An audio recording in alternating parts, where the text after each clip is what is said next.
Paolo Avellino, umamin na kay Kim Chiu sa Cebu. Usap-usapan ngayon ang matapang na revelasyon ni Paolo Avellino kay Kim Chiu sa Cebu. Sa isang intimate moment sa hometown ng aktres, inamin na raw ng award-winning actor ang kanyang totoong nararamdaman para kay Kim. Paolo te Kim, ikaw lang talaga. Ayon sa isang source, nagkaroon ng pribadong gathering sina Paolo at Kim kasama ang ilang malalapit na kaibigan at pamilya ni Kim sa Cebu. Dito raw nagkaroon ng pagkakataon si Paolo na ipahayag ang kanyang damdamin. Sa gitna ng masayang kwentuhan, biglang naging seryoso si Paolo at sinabi, "Kim, ikaw lang talaga."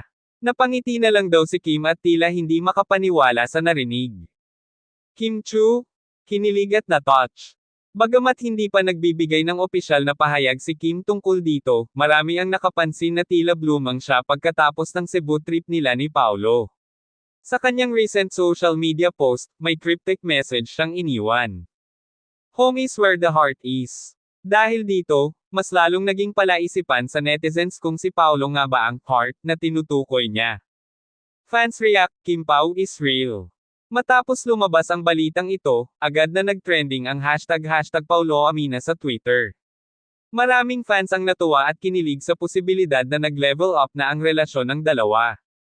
Narito ang ilan sa mga reaksyon ng netizens. "Grabe, Paolo, umamin na talaga. Saan ang reception ng wedding? Cebu din ba? Seryoso si Paolo kay Kim. Sana this time, si Kim na talaga ang forever niya. Manifesting a Kim Pao love story. Sila na please." Ano ang susunod na kabanata? Sa kabila ng kilig na hatid ng balitang ito, nananatili pa ring tikom ang bibig ng dalawa tungkol sa tunay na estado ng kanilang relasyon.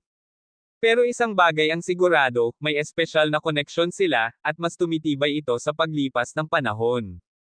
Ano sa tingin mo? Totoo na kaya ang Kim Pao love story, o may surprise pang inihahanda sina Paolo at Kim para sa kanilang fans?